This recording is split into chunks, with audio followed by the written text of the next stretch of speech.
Hello दोस्तों, नमस्ते, जय Shri Mahakal. Studio with genius में आप सभी का स्वागत है। तो साथियों, आप देख पा रहे हो आज का हमारा क्वेश्चन है, एक समान चुंबकीय क्षेत्र में रखे एक दंड चुंबक को थीटा कोण घुमाने के लिए जो स्थितिज ऊर्जा है उसका व्यंजक जो है हमें निकालना है। इससे पहले कल का जो हमारा सेशन रहा उसमें हमने कार्य का निकाला था। अगर आपने नहीं देखा तो जाके एक बार उसे भी देख लें। इससे पहले बलयुग्म आघूर्ण के व्यंजक को भी देख लें, क्योंकि उसी व्यंजक से सारी चीजें जो है प्रोड्यूस होके आ रही है। तो साथियों, सबसे पहले क्या करते हैं, सुनिए।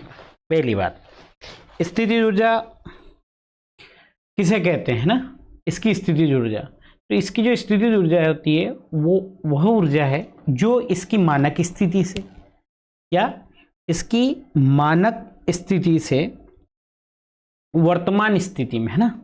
तो मानक स्थिति, देखो आप लोग सोच रहे होंगे कि मानक स्थिति क्या है। मान लेता हूं कि यह है मेरी चुंबकीय क्षेत्र की दिशा।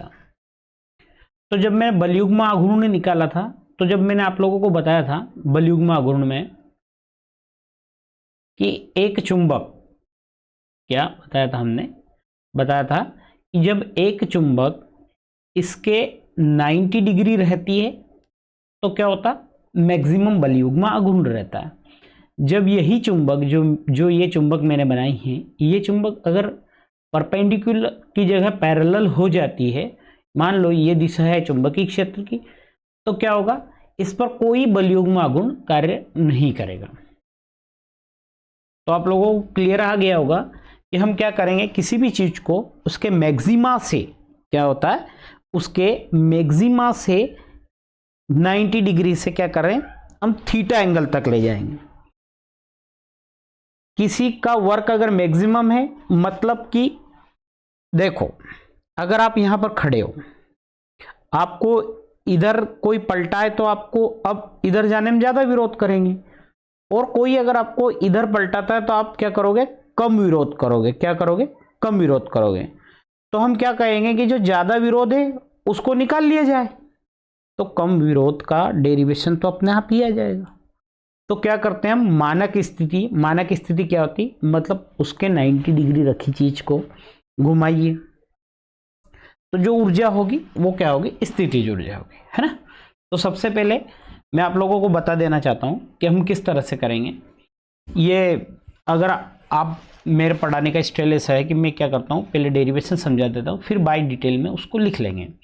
तो हम सबसे पहले साथियों क्या करेंगे, सबसे पहले तो मैं क्या करूंगा, सबसे पहले तो हम जानते हैं कि हम क्या जानते हैं, हम जानते हैं कि बलयुग्म आघूर्ण क्या होता है, टाउ, और टाउ इज इक्वल टू क्या होता है, एम बी साइन थीटा, है ना। जब अल्पकोण घुमाएंगे तो क्या हो जाएगा, अल्पकोण के लिए वर्क मान देता हूं मैं डी डब्ल्यू, जैसा वहां कर रहा था वैसे ही मैं यहां करने वाला हूं। तो क्या हो जाएगा, M B sine theta D theta. अब आपको पता है वर्क एनर्जी कैसे निकालते हैं। वर्क और एनर्जी का अगर आपने नहीं पढ़ा हो तो हम आगे हमारे आने वाले सेशन में पढ़ेंगे कि जो हमारा वर्क होता है, जो एनर्जी होती है, ये सभी जूल में ही नापे जाते हैं ना। फोर्स इंटू परपेंडिकुलर डिस्टेंस या फोर्स इंटू डिस्प्लेसमेंट, है ना। तो क्या होगा, मैं कुछ नहीं करूंगा, फिर उसका अवकलन समाकलन निकाल दूंगा। अब समाकलन इस बार मैं कहां से कहां निकालूंगा, है ना, क्योंकि इस बार मैंने आपको बताया है कि हम कहां से कहां जाएंगे, हम मानक स्थिति से। तो मानक स्थिति क्या हो गई, 90 डिग्री या π/2 से कहां जाएंगे हम, π/2 से जाऊंगा मैं थीटा, तो ये हो जाएगा एम बी साइन थीटा, और ये हो गया हमारा डी थीटा। अब जो हमारा एनर्जी आ रही है, ये जो वर्क आ रहा है हमारा, इसको आगे फिर डेरिवेशन से निकालेंगे हम। तो क्या हो जाएगा, मैं कल ही बता चुका हूं कि इंटीग्रेशन ऑफ साइन थीटा क्या हो जाएगा, माइनस कोस थीटा। माइनस बाहर लेके आ जाऊंगा तो ये हो जाएगा माइनस एम बी, और ये हो गया मेरा कोस थीटा। आ रहा होगा शायद आप लोगों को समझ में, 90 डिग्री और ये हो गया थीटा। तो ऐसी स्थिति में क्या हो जाएगा मेरे डेरिवेशन में, ऐसी स्थिति में हो जाएगा हमारा डेरिवेशन में कि अपर लिमिट तो थीटा और लोअर लिमिट 90 डिग्री। जब हम ऐसी स्थिति में रखेंगे तो ये हो जाएगा एम बी अपर लिमिट, तो ये हो जाएगा cos theta minus cos 90 degree. क्योंकि आप लोग जानते हो कोस 90 कितना होता है, ये माइनस, सॉरी ये माइनस मत भूलना, क्या होता है कोस 90 कितना होता है 0 डिग्री। तो ये क्या बचेगा केवल कोस थीटा, क्या बचेगा केवल कोस थीटा। तो स्थितिज ऊर्जा कितनी हो जाएगी हमारी पोटेंशियल एनर्जी हो जाएगी माइनस एम बी, चलो ये minus M B cos theta. बस यही तो डेरिवेशन, इतने में हमारा डेरिवेशन कंप्लीट हो गया साथियों। ये आज का शायद इसी का लास्ट है, शायद यहाँ से कंप्लीट हो जाएगा हमारा 8th यूनिट। 9th यूनिट में एक ही डेरिवेशन है, तो शायद मैं 9th यूनिट का वो डेरिवेशन करवाऊंगा, थ्योरी आप बुक से रिवाइज कर लेना, उसके बाद हम नेक्स्ट चैप्टर पर चले जाएंगे, है ना।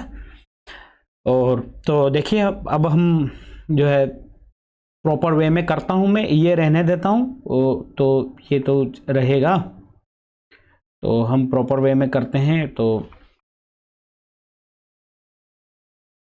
ठीक है मैं प्रॉपर वे में करवा देता हूँ अब आप लोगों को। सबसे पहले तो हम क्या करेंगे, हम सबसे पहले तो स्थितिज ऊर्जा की डेरिवेशन लिखेंगे, है ना।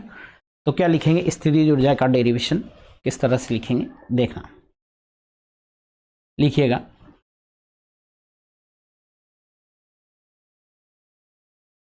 एक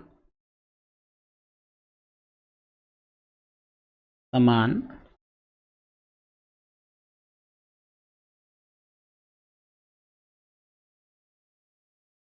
चुंबकीय क्षेत्र में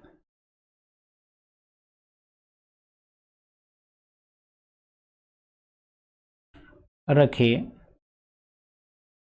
दंड चुंबक को, एक समान चुंबकीय क्षेत्र में रखे एक दंड चुंबक को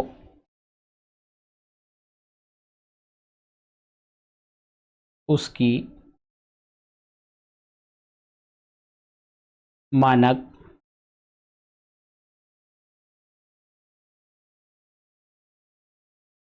स्थिति से, क्या कर रहे हैं हम, उसकी मानक स्थिति से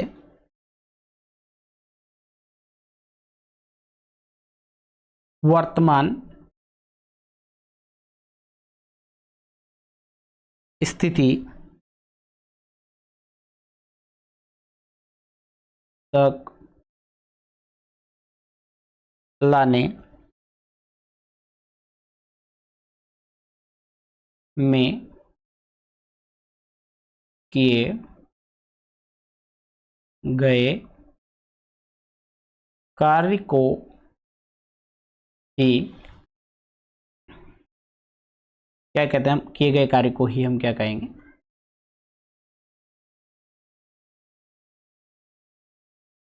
स्थितिज ऊर्जा कहते हैं,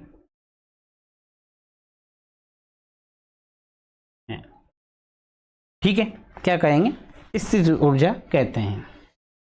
फिर लिखेंगे हम चूंकि बल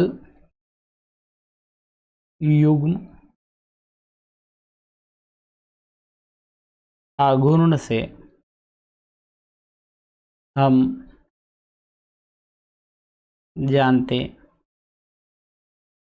हैं कि, बलयुग्म आघूर्ण से हम क्या जानते हैं, बलयुग्म आघूर्ण से डालते tau equal to M B और क्या हो गया साइन थीटा, ठीक है क्या हो गया tau M B sine theta. अब सेम एस, एक समान चुंबकीय क्षेत्र में चुंबक को अल्प कोण डी थीटा घुमाने के लिए किया गया अल्प कार्य, है ना। तो क्या लिखेंगे, हम लिखेंगे ये हो गया हमारा इक्वेशन फर्स्ट, है ना। अब लिखेंगे क्या लिखे, सॉरी गलत हो गया थोड़ा,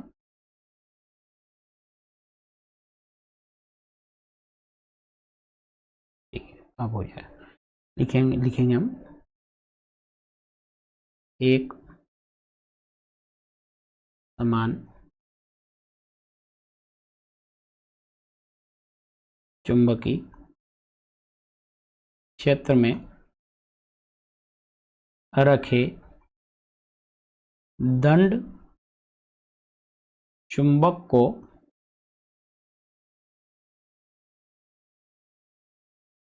अल्प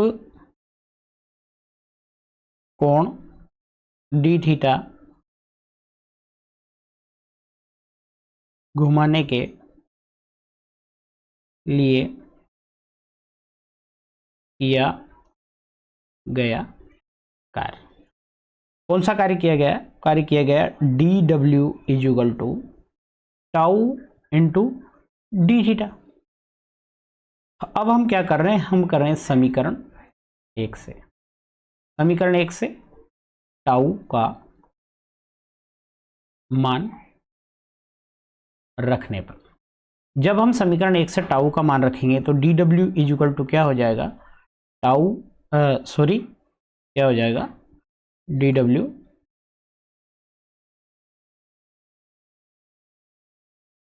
क्या हो जाएगा? D W is equal to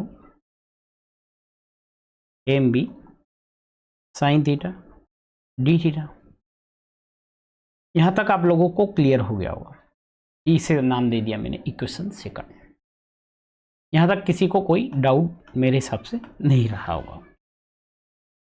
अब नेक्स्ट स्थिति में क्या कर रहे हैं? नेक्स्ट स्थिति में क्या कर रहे हैं? हम कार्य निकाल रहे हैं, है ना?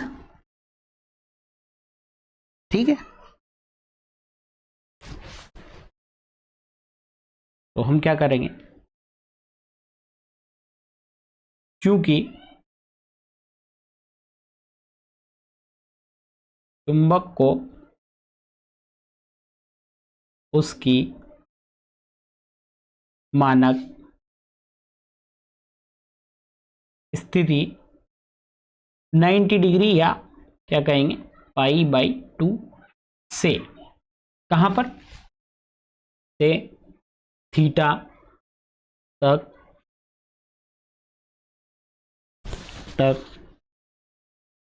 घुमाने में किया गया कुल कार्य, है ना? कुल कार्य कितना हो जाएगा? W is equal to integration 90 to theta, है ना? क्या हो जाएगा? DW। अब हम क्या कर रहे हैं? हम समीकरण 2 से TW का मान रखने पर, है ना? मैं क्या कर रहा हूं? समीकरण 2 से DW का मान रख रहा हूं। तो W is equal to integration 90 degree to theta degree MB sine theta D theta, है ना? MB sine theta D theta. तो capital W is equal to, देखो MB है कांस्टेंट टर्म्स, तो ये तो आ जाएगी, मतलब एक अचर राशि है ना, हिंदी में बोले तो, और इंग्लिश बोले तो constant terms. 2 theta degree sine theta D theta, है ना? क्योंकि हम जानते हैं कि integration sine x is equal to minus cos x, है ना? ऐसी स्थिति में ये क्या हो जाएगा? ये हो जाएगा, वो माइनस तो आ जाएगा बाहर, MB, और साइन थीटा का हो जाएगा कोस थीटा।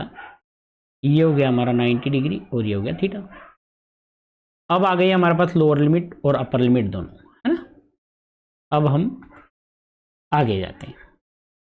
तो आगे क्या हो जाएगा साथियों?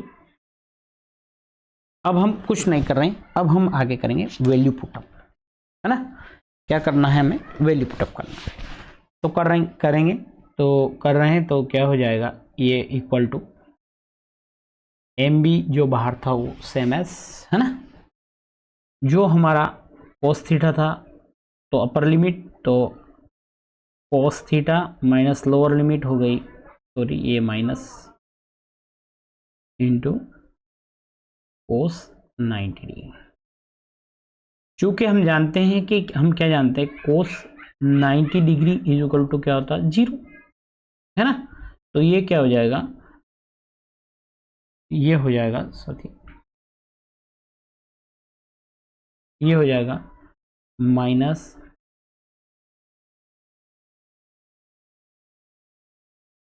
ये हो जाएगा हमारा माइनस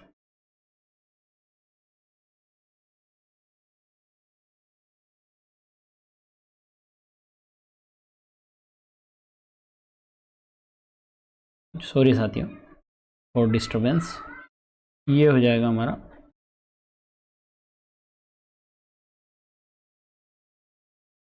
माइनस एम बी, तो ये हो जाएगा कोस, तो कोस थीटा, है ना, और माइनस 0, है ना। तो ये हो जाएगा minus M B cos theta. ये किया गया कुल कार्य है। आप इसे W इज इक्वल टू, तो हम इसे क्या करें, हम इसे बॉक्स में बंद कर देंगे, है ना।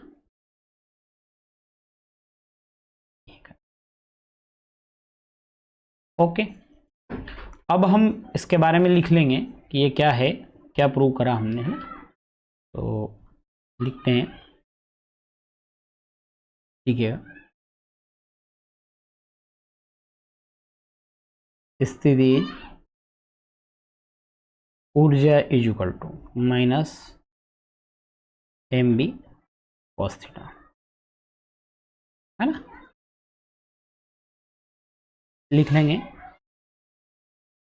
उक्त व्यंजक ही स्थिति ऊर्जा को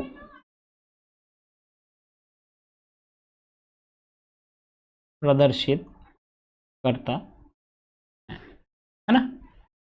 ओके, अगर साथियों आपको हमारी क्लास अच्छी लगी हो तो लाइक करें और अपने दोस्तों तक पहुंचाएं।